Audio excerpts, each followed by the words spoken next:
Welcome to the Narrate podcast, where we aim to tell God's story with our lives.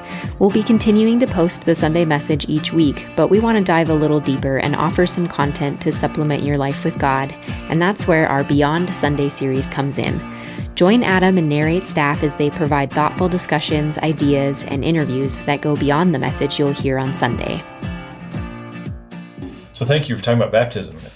Yeah. And your guys' story is so fun and so unique because you didn't choose dedication, you chose baptism.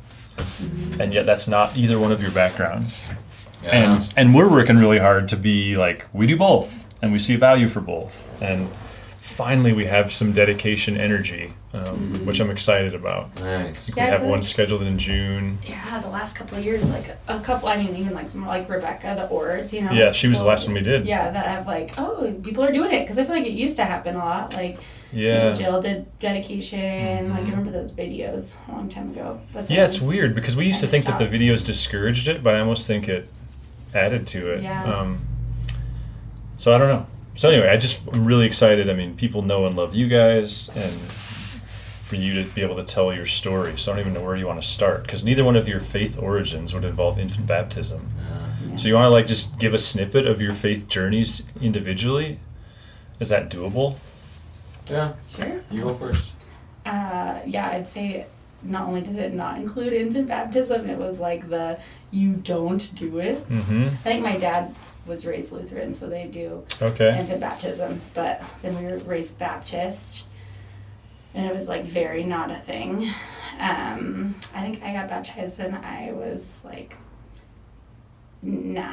or 9, along with my younger sister, part of all the all the things that we did in Baptist church, GAs, and you memorize all your verses, and but I remember it being almost feeling at that age, for me personally, feeling my little sister's gonna get baptized. Well, I'm for sure getting baptized because she's not doing it before me.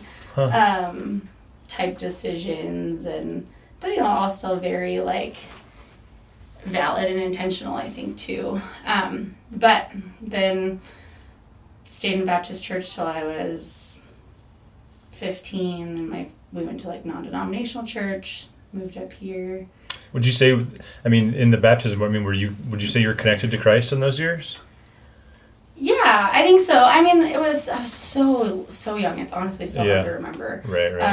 Because you were raised in it. Yeah, it was just so normal, such a normal. I was very much raised in a family that was it was our normal routine, but it wasn't very deep, very, we pray before our dinner, we pray before bed, but, we didn't grow up, reading our Bibles, we did our Sunday thing and our Wednesday thing and, checked the list.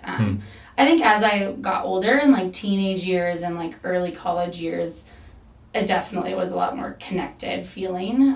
We, left the church we were part of and went to a new one, and just, I think in those years anyway, you're going through a lot of stuff, and you either, lean in or kind of lean away, and I think did both of those things throughout, an 8-year span, but yeah, really moved up here, and was actually so bummed to leave the church I was a part of, because in Arizona. Yeah. I felt I was finally feeling I wasn't just, I guess I was 19 when I moved up here, and finally feeling more formative in faith and doing my own thing instead of just what we were raised in. I was frick, I have to go find a church. Dang. It's a big deal. But then I found Narrate, and that's great. But that's really kind of my background and growing up, and we got baptized when it was very believer baptism, you gotta make a decision at some point, but yeah. Okay, we haven't got to where you guys met yet, but yeah. Let's hear your side of that then, Brandon, because you also had a very intentional. Yeah, I think growing up as a preacher's kid, I definitely was at the little Luther church. Every August you'd have the baptism potluck. Out of East Rosewood River. Just kind of like what we do. Yeah. Funny. So it was always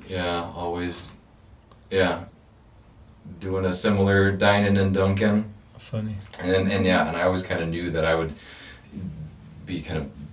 eventually be one of those people. And then I think I was 11 or 12. And because my dad had always talked about, like, you have to be able to, has to be a decision that you make. Mm-hmm. But it was very much that, the baptism, as kind of growing up, we were taught it's the outward sign of the inward conversion, kind of a deal. And I don't know, it's tough. I look back and try to remember how much of, like, how serious did I take it? I was an anxious kid, and so I probably did take it serious. I do remember it well, because it was really cold. But it probably not until more recently has it been something that I've tried to hold on to as an anchor. Your faith in general, is that? I think, my faith in general, but having, like, the baptism, like, actually be, like, something, which is, and I think that's changed just as I've done more learning about kind of, like, baptism viewed as a sacrament versus the outward sign of the inward conversion kind of a deal. But it wasn't, because very much raised in, like, it doesn't mean that you're saved, it doesn't mean that you're not saved. That's a separate deal than baptism. Which caused my own, like, anxiety issues, dealing with my own kind of where I stood at being saved or unsaved, kind of an issue. But and so then I've kind of moved, like, I was a very, I don't know, I feel like I was a good Christian kid in a lot of respects throughout high school. Like, I went to all the church things. I very much was, there was a lot I didn't know growing up in a very small community. I just kind of figured that, everybody in my church was just barely going to get into heaven, and there's no way anybody else from any other church was getting in. Wow, yeah. And so that was a weird kind of place to be in. Do you think that was a product of the times, or the product of that church? Like, is that still true of that church, do you think? I'd say much more or less so. Okay. I think in large part a product of the times, and then and probably a combination of time and people and everything, and that's what, and I don't really know, like, how much of the stuff formulated how I viewed a lot of that, because even a lot of it I remember is, like, I can't ask about this, because if I ask about it, that means that I don't have enough faith, and I don't want to. Wow. I don't want people to know that, So because then they're going to be like, oh, well, you must not really be saved. Wow, that's fascinating. And that was always a thought in my head, and I want to have somebody else add their voice to my head. Wow. And so a lot of insecurity and a lot of that, which then I definitely, I went to it was actually for college, was a Dakota Wesleyan University. I didn't even know what Wesleyan was. And it says something about your dad, your pastor, that he was okay with you going to a Wesleyan school. As a Reformed person himself. And because to me, it's like, I had no idea, literally until I got there, that Wesleyan was a thing. Wow. And then I found out, and they're like, oh, well, it's Methodist. And I was like, I don't know what that is. Whoa. And so it was, I minored in religion and philosophy, and it was during that I actually learned what, like, Methodist was. And then I found out that I could have gotten a scholarship if I was Methodist, and I was like, well, if I'd have known that, I'd have switched just before, like, right. Get some extra money off of tuition. That'd have been great. Funny. But then, honestly, it was weird, because then in college, very much went into a Pentecostal kind of Christianity, like weird holy roller, a lot of speaking in tongues, a lot of like very like dancing in the aisles, which I was all about. I love dancing. And went to, like, some of these different conferences that were very Pentecostal type conferences. And so saw some wild, Like it definitely was something that always kind of, some of those experiences always stuck with me, even later on getting to kind of deconstructing my faith. Because I couldn't deny that there was, like, the spiritual realm was a thing after some of those experiences. I very much had an experience where I think I was a little cocky and went into a demonic type of situation in an arrogant manner, and kind of got. Wow. That was where, looking back on it, I think it was like more of a demonic oppression kind of type of experience. Wow. Which I can talk about that, or I can. But you had so for you, it seems like a lot of people raised in the church. That's one of the things. Is like, but I have a few experiences that I just can't deny. Yeah. So definitely one of those where, and then had somebody like pray, and then like they saw weird entities, and then and as soon as they were done praying, like I felt great, and they were like, you had something hanging out with you. Oh wow. You can say as much about it as you want. I'm not trying to dissuade you, but it wasn't a long story, but it was so there's a science hall on campus it's supposedly the top floor was haunted, and like we were hanging out with some friends, went up there. I didn't really want to go up there. I was like, I don't mess with that stuff, but I was like, whatever, I'll go up there. Like I got Jesus on my side. Like what do I have to worry about? And so like literally like chest out, like walking around, like come at me, bro. Like, what are you gonna, if there is something up here, like, you're not gonna be able to touch me. And for like 2 weeks after that, was extremely depressed, just a horrible mood. And I remember, like, normally I can sleep. You can ask Jodi. I sleep really well. I don't have issues with falling asleep. I don't have issues with staying asleep. And I couldn't, like I was a college kid, and I couldn't sleep for 2 weeks. And I remember it was like midnight, 1 a.m., driving around town. So I couldn't sleep, didn't know what was going on, and there was this family that had their doors open to college kids. They were part of our church.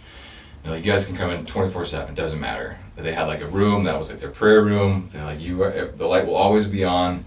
If we're sleeping, like the door will be unlocked. Come inside, go pray, eat food, watch TV, whatever you want to do.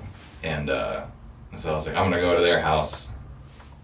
I don't know what else to do. Wasting gas. And so I went in there. There's a couple other of my classmates that I knew that were often there, and they were hanging out in the prayer room, and I was like, I'm just gonna go sit by them, and we'll just all sit and pray.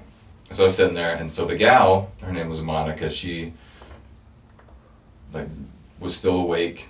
She saw that I was there. She just came to like sit next to me, put her hand on me, and then I could tell like it got very intense, like hand kind of got tight. Like I was like, oh, she's really praying. All right, like, I'll take it. And then she started praying out loud, and then said like finished with like, in the name of Jesus, I command you to leave. Whoa. Got very intense. So she read something. Yeah. Well, and then afterwards, I was like, and then like as she said, I was like, oh man, like I feel great. Like this was a good idea. And she was like, what have you been, like what's been going on? Whoa. And so I kind of told her what's going on. She's like, well, I like just sat down next to you, put my hand and started praying, because I prayed for everybody else. And she's like, and then I could like see red glowing eyes above you. Wow. And so she's like, you had something hanging out with you. Wow. And that was one of those, I was like, oh, I knew like demonic stuff was a thing, but I had no idea, even until more recently, like oppression versus possession versus like different stuff. And turns out there's a lot more. The church has a whole history with a lot of that kind of stuff that I wasn't aware of. But that always kind of stuck with me. It's like if like it come down to like, is there a God or not a God? I was like, there's bad stuff. Like wow. I know that somehow. And so that was always there. Because then after college, did like med school type of a deal, and med school kind of shook me up in my faith in a different way. First couple of years I went to a church that was a similar like Pentecostal type of a deal, but then that ended up having we were in Yakima for 2 years, and we went to that church, and then I was stationed here in Montana, found out that pastor did some horrible things, and was just like, oh man, like manipulative, bad, and then ended up with like assault stuff, and then just got moved to a different church, kind of a deal. And so that was just like, you just like manipulated people and you got this. And it was very much like, you know, and you could kind of see like that, is he just enjoying the fame and the popularity and it turns out, he was.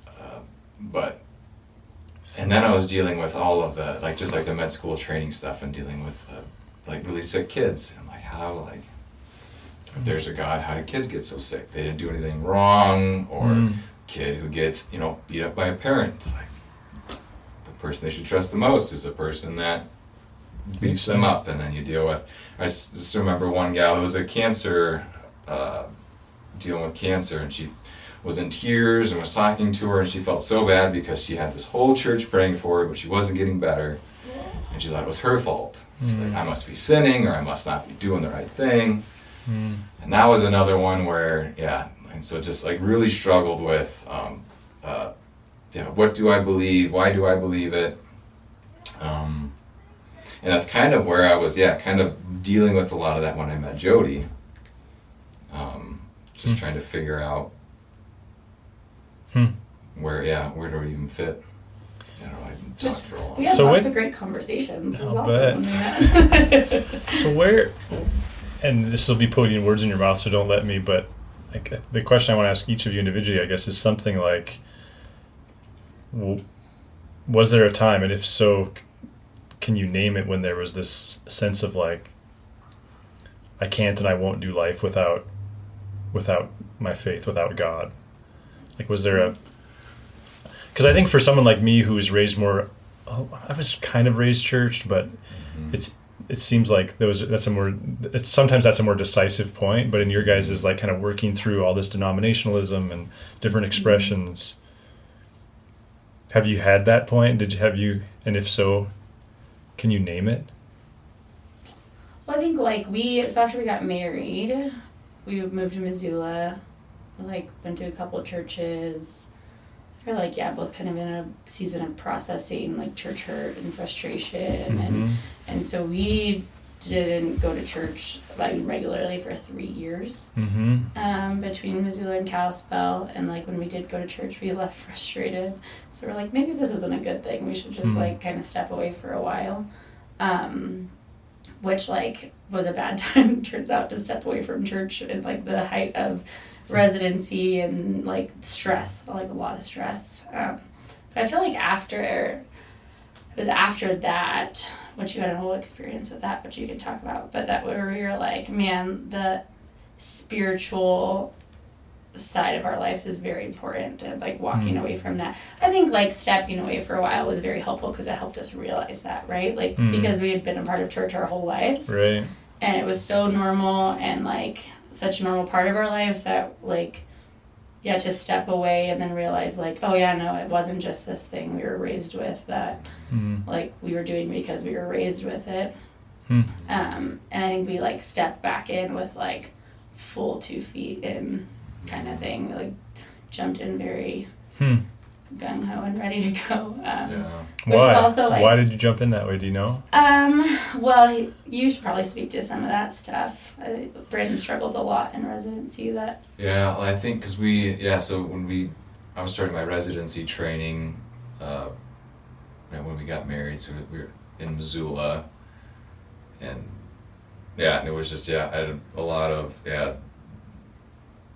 history of anxiety, and that really was coming into full force in residency, just because it was finding that modern, especially family medicine, wasn't what I was hoping for, with like being able to build relationships with people and come alongside them. And it was like, hey, you got 15 minutes, like you gotta hustle up, follow the algorithm, boom, boom, boom, moving on. Like if you're in the hospital, like, hey, you gotta see more people, you gotta be faster on the computer. And so it was just a lot of, and then it was turning into like I thought this is what God, like what I was meant to do, kind of a thing. And then it was again even more of the, I'm obviously not meant to do this, and so if there is a God, he's being mean, or I've just been fooling myself. So I had more of that, and then it just like we tried going to churches because that's we both kind of grew up doing, and just like different stuff, and we'd be like, oh geez, like again, like it.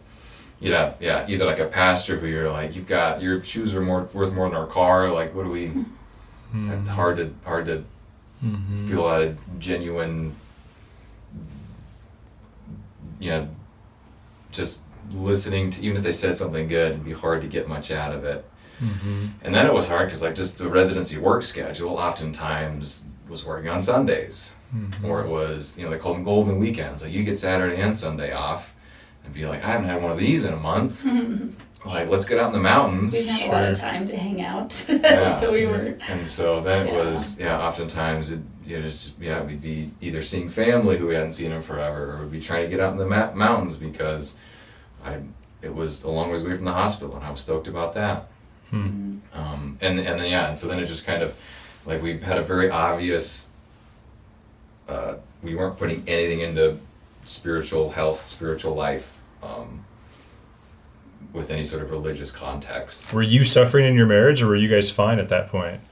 We were, I think. Okay. I mean, it was like typical learning how to be married. It was like our first 2 years of being married. Right. And in the height of residency and intern year and all those things. But your relationship wasn't in crisis. No, it's actually like very formative years because Brandon is having some like mental health struggles that were forcing us to really learn how to communicate. And so it's actually really, but I think that was the biggest thing was your mental health was struggling, and we also had a baby at that time. So we had Austin right at the end of residency. And it was like, man, we have like neglected this side of our lives for a very long time. Was she born in Kalispell? Yeah. Oh man, I lost track of that. She was like 3 months old when we left Kalispell, I think, or something. Wow. No, she was like 6 months old. Oh man, it seems like you guys have been here longer than that. Yeah, so she was born there. But that's like, the hard parts of, we weren't like struggling horribly together in marriage. It was mostly it really, like for me especially, that was one of the few things that I could lean on during that time. That's okay. Was because and I don't know how many times Jodi was just like I'm just gonna go paint houses with my dad, and she's like, all right, let's do it. So it's like knowing that I had that as an option, like no matter what happens, she's not going to be like, oh, I thought I was marrying a doctor, so later. That was a huge benefit to calm down that anxious brain. Wow. And then I think that there was, it was about the time Austin was born was also because that was when COVID was hitting. So then Narrate, you guys started doing like the online stuff. It was like right after, it was the Easter in Exile stuff though. It was like probably the first time we'd like, because before that, was there even live streams of like, prior to COVID? We had just started, there was, but... was there a podcast? There was podcasts, but we had just started because Carrie Nieuwhof, we became kind of smitten by... Right before COVID, what Carrie Nieuwhof, who's that Canadian leader, was saying was the average person now checks you out online for, I think it was 9 months before they ever come. Wow. So that's what caused us to kind of get in the game. Yeah. It wasn't necessarily for Narrate people, it was to have something out there. But because that was... but it's still pretty early. That's what, because that was the first time we did anything consistent, like any sort of consistent spiritual practice was... like plugging into Narrate. And then I remember on one of them, like I was literally like tick marking because I was very interested on your, like just the way that you communicated. Because you would come to Narrate a couple times, but never consistently prior to that. Like you'd like show up with Nathan and Jill, and then went with me a couple times, then we left. And so like, it was for me, I was like, oh yeah, Narrate. But it was like, it's like going back to Narrate, but for Brandon, it was all new. And I just love because I kept track of how many questions you asked. Oh, interesting. Huh. And that was because I was again, like with some of them, especially like the pastor, and when I was in Yakima, became very gun shy about, like, if you tell me what to think, I'm not gonna like it. But if you, with you just like asking questions, and just challenge. that, like just very much having like a, like offering stuff up, think about this, talk with other people about this, and I just like that, I like that style. And it was, it was, just very good timing for kind of where I was at, and that very defensive kind of, I think, guarded when it came to taking spiritual counseling or advice from anybody.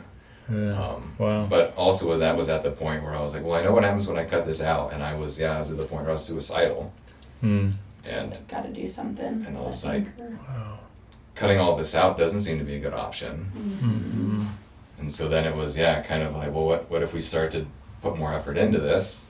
And then started like, trying to like, all right, well, maybe I should read the Bible again. And all of a sudden, reading like Psalms came alive, because so much of that isn't necessarily praise. It's why is this happening? And you curse me and you bless my enemies. And I was like, okay. I can relate to some of this. Well, and at the same time too, like having Austin, like I feel like you have your first baby, and like you kind of like, for me, I felt like I really had to decide at that point. Like I had a lot of friends that like left church and came back solely for their children, but didn't even really believe what they were They were just like still like, it's good for our kids, but they were checked out, and I didn't ever want to do that. I didn't ever want to be like, it's good for my kids. Well, I'm like, well, if it's not something I believe, I'm not going to bring the kids. And so kind of I feel like put us in this space of like, at least me specifically, of like, I need to, like, if this is what I believe in, like,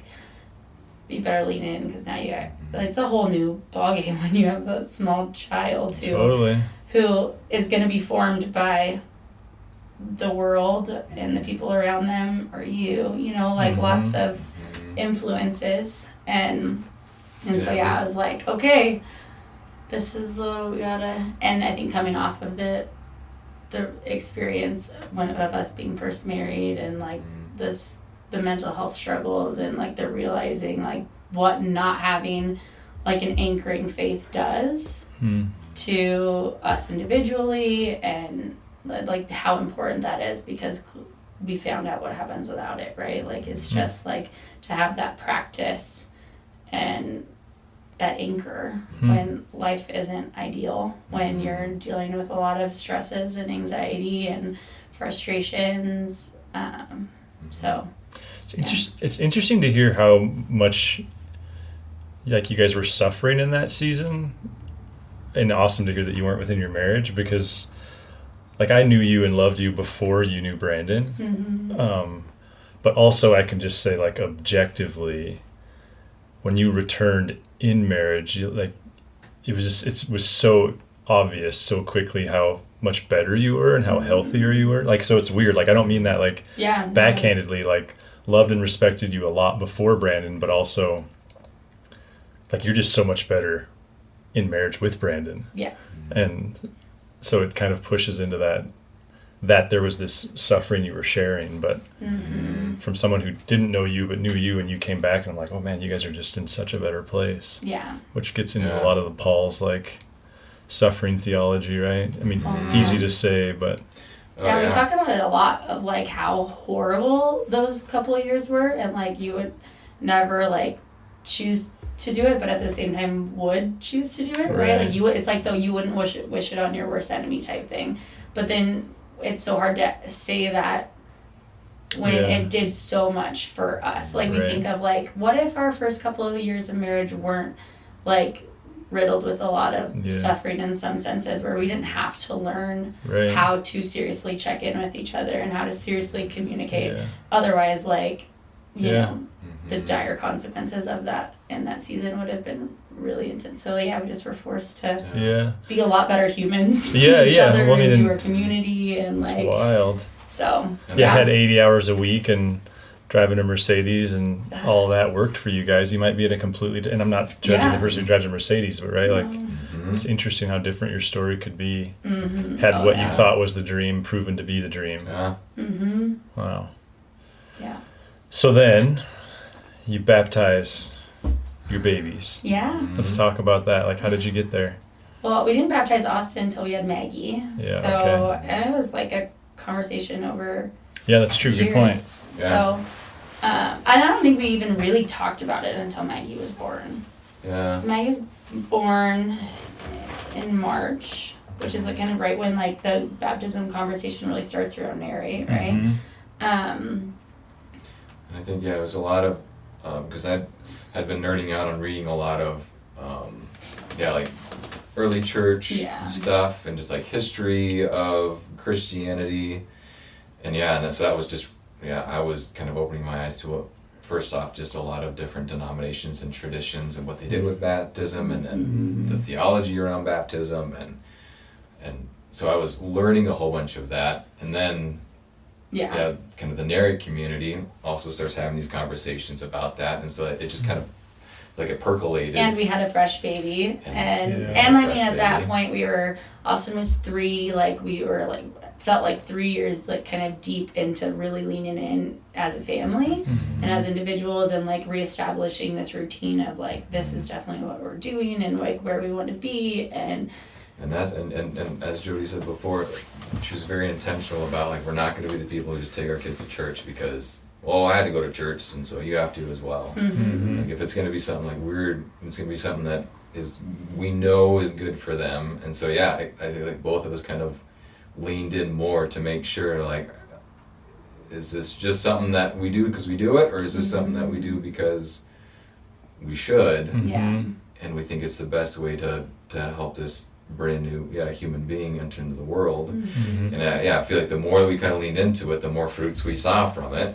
Well, and I think the year prior was it the Sinis family that baptized their baby, and I remember. Were you guys in that second round of baby baptism? I think so, because there was a year prior to us, and I remember like sitting there looking like, oh. Yeah, the Sinuses and like baby baptism, because I had been a part of a tradition that had done baby baptism. And so like it got, I think Would just that have like. been Inga too, or was Inga with Austin?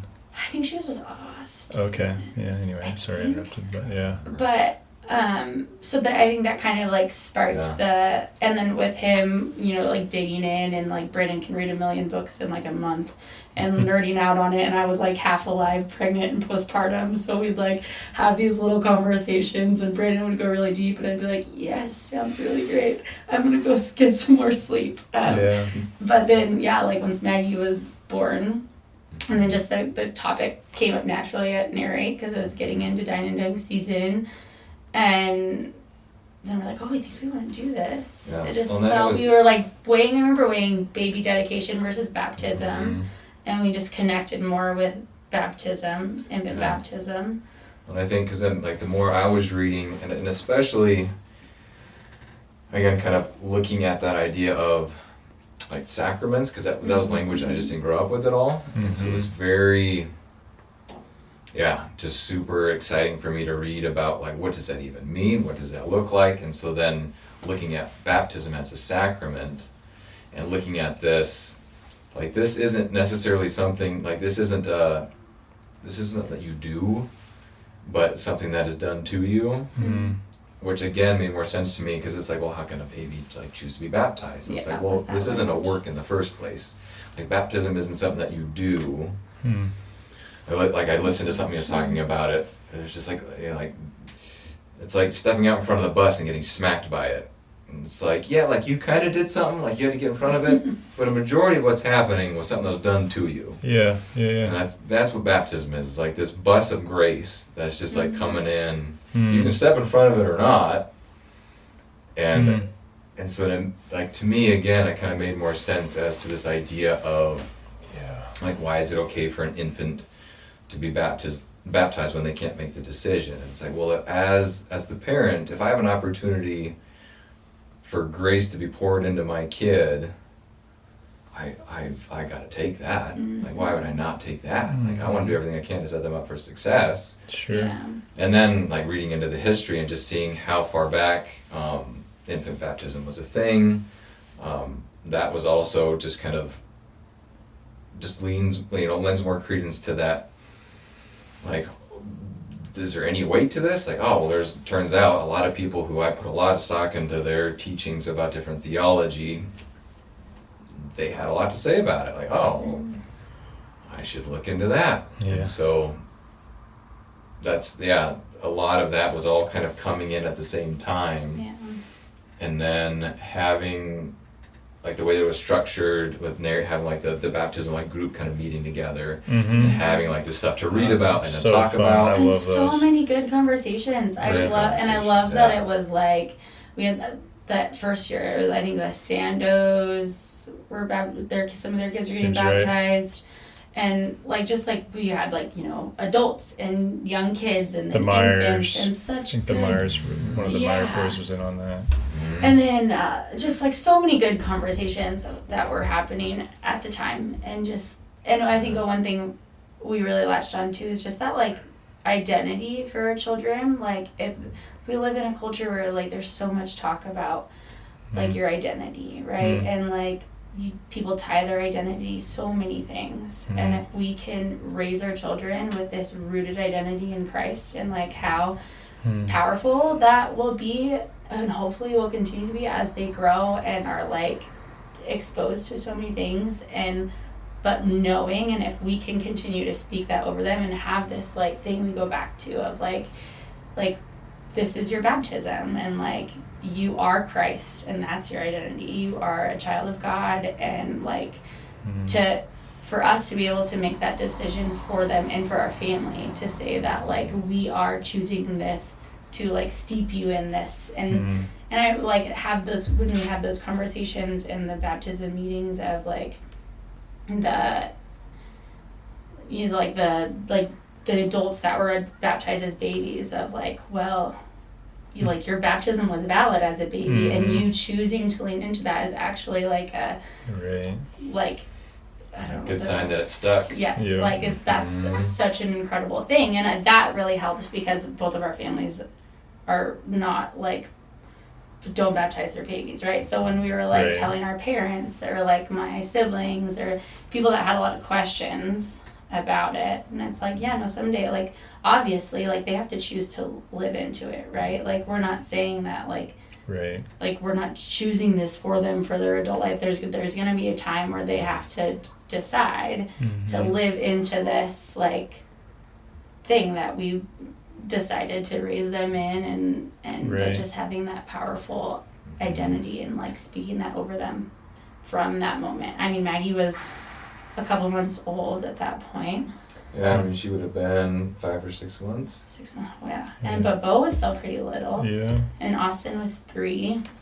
But just having that moment where we can like look back on. And it's like, it was so powerful to like stand there and like with our tiny like infant babies and like just like to, we're standing there and baptize them and then to pray over them and like just like have those words of like, this is my child with whom I'm well pleased. Of like our like that our kids are ultimately God's, and that we are so lucky to be their parents, but like so grateful that God trusted them to us, and like this outpouring of grace onto them in their lives, and really onto our family, and how much that like means to us, and that also I think forces us to like, it holds you accountable in your own family, right? Like if we're gonna like teach our kids these things, like we have to also live those things out, and how powerful that is. And I think that's one of the advantages of Protestants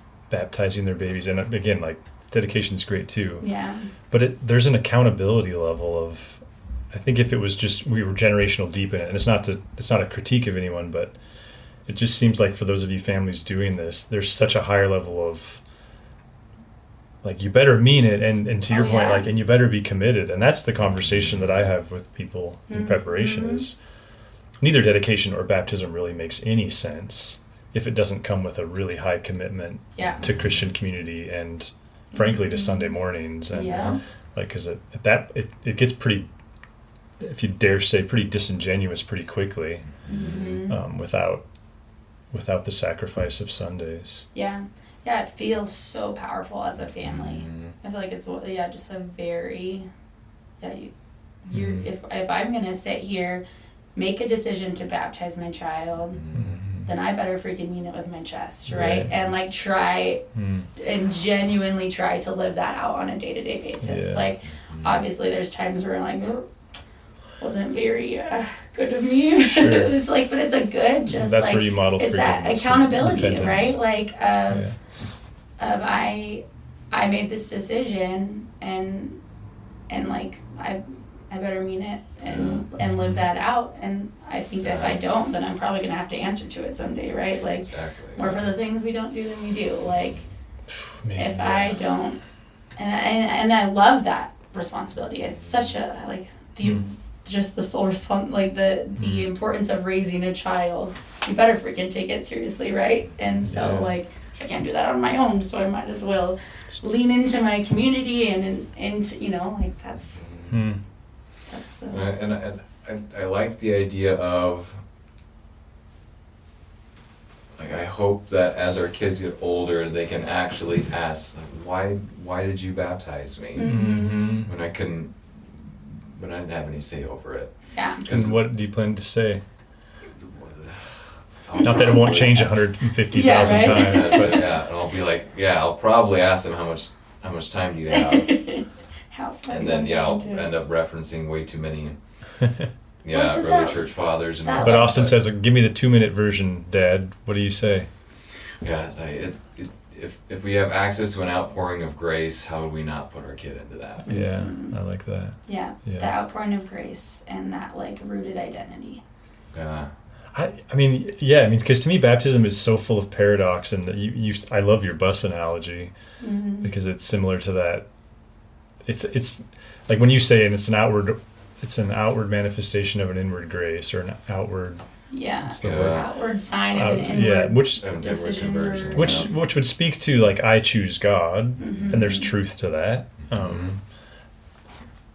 For most of us, but then the reverse is but then there's also a function of infant baptism really models, and God chooses us, and it's such a paradox. But also I think it speaks to that Western rationalist need to always explain why, rather than just kind of like you talk about your demonic possession, like just trust it's real or not possession, but that whole experience, like the flippancy towards it. Not everything is only. Some things are real even without our rationalization of them. That's so hard. And that's I don't know, because then the nerdy part of my brain, because then I love you can look at diving into some of the different like mystics in the church and the history of the church and some of that, like getting into some of that, and there's a whole there's so I love.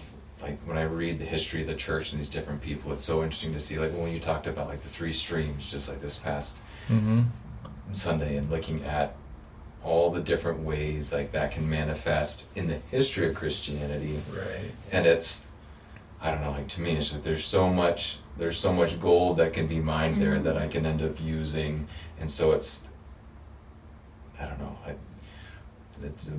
I like reading, and so that's probably a big part of it, but being able to learn about that kind of stuff, and it makes it that much richer to me, and then it kind of gives myself more grace for not knowing things, but it also just kind of helps by making that stuff fun. And I get frustrated about like not having more, like why don't you spell out all the stuff about baptism, right? But then as like you dig through all this kind of stuff, like, oh man, there's so many brilliant people who talked about this kind of stuff and disagreed on this different kind of stuff, and like, oh, okay, like I don't have to have this. Right. But the one thing they agree on is baptism is not a trivial act. Yeah. I mean, and just trusting that versus rationalizing it all. And then being able to trust on, there's 2,000 years of this is a big deal. Yeah, exactly. It's like I feel again like having an anchor point, like that's been like a big part of having our kids, because storms are going to come, right? And that was a huge part of how I felt like with the anxiety and depression. Was I feel like I'm in a storm and I am tied to nothing, and this sucks. Interesting. Because then I could feel myself. I was like, I'm not a good husband, and that was when I was pregnant with Austin. I was like, there's no way I'm going to be a good dad. Like I am at the mercy of the wind right now. So trying to get a hold of that anchor. And so having our kids grow up with this, that you are a child of God, no matter what you do, where you go, how good or bad we do, you like that you got this. And like no matter what the decisions you make, right? Like, because I feel like there's this like pressure with like the baptism we were raised with of the outward sign of an inward decision. So you made that inward decision, so you better freaking stick to it. There's lots of like rebaptism, like rededicate your life to God and get baptized. Like I knew people that got baptized like a million freaking times, you know, like once every year at youth camp, you know, like because you're like, well, I haven't been living up to that inward decision I made, and so I got to redo my outward sign thing. And I was just like, yeah, like we're human, right? Like you're not like, it's not saying like we're baptizing you because you're only ever going now you've made this decision or like you're a changed person, but like you're gonna like ebb and flow even in your faith, and you're gonna make bad decisions, like you're growing, you're gonna be a teenager someday, like in a young adult, like it's gonna be hard, but like to have that anchor to turn back to no matter. It's not promising that like you're gonna be squeaky clean and like everything's gonna be figured out, and but trusting that God will hold you through that, and like that you have this thing to turn back to, like because hoping that they, you know, like trust and believe that that's where their identity is rooted, and and then having the permission to rail against it. Be like, all right, well, if I'm your child, how come you're not taking care of me? Like, ask those questions. Do it. Because that was something that I felt like, was hugely beneficial for me. Like, actually getting to that point where that's a lot of scriptures based on that. Sometimes you just have to be ready for the answer. If you're going to go Job, be like, all right. Hang on to your hats. But like, again, like you're in this family. Ask the hard questions, like go for it. And so having that anchor point allows that, just being able to, I feel like, have that, like you're not free unless you have identified the boundaries, kind of a thing. Or like I love the Charlton or the G.K. Chesterton, where he talks about like the kids are playing on this island, it's just cliffs all the way around it. And they're all huddled in the middle because they're afraid of falling off. And they put a fence around the edges, and like, oh, we can play on this. You can play on the whole thing. But until you have boundaries, like, there's no freedom. I feel like, again, kind of starting that out at the beginning, establishing this, and it's not just this is what you have to believe. It's no, now you have the freedom to question all of it. Like, go for it, challenge it, question it, and I don't feel like if there's nothing there, then you don't have anything to grab onto to even strangle. You're just floating in abyss. Well, and like I think I've talked to you about this some too, of the like there's so much like you can't influence your children, right? Like you can't like force them to choose anything type. But it's like there are so many people that are going to come into my child's life that are going to try to sway them one way or another on what to believe and what to think. And to think as a parent, I have to just sit back and like can't like have, like, of course I love my children and I want the best for them. And so I am going to try to form them, but there's all this like you can't force your kids to believe these things, or it's because we don't think the bad theology hurts people. That's the so it's just that like this is my responsibility, because everyone's going to try to sway my kid in one way or another to believe something, and if I can try to root them in something that like is true and good, and like and show them that, like, instead of like the nasty sides and like the hurt, you know, there's so many hurt people and it's all so valid, right? Like church hurt, but if we can show them that like there's so much good and truth and how formative it is on your life, and like when the storms come, when everything is, when shit's hitting the fan, like there is something there, and you don't just get to like drown. So you guys are a gift to Narrate and clearly to one another and your kids. Thank you. It's a privilege to be in community with you. Thank you. And the fact that you're in the crucible that you're in and handling it with so much grace. Good job. If you'd like to learn more about Narrate Church, find us online at narratechurch.org. You can also look us up on Facebook or Instagram. Thanks for listening.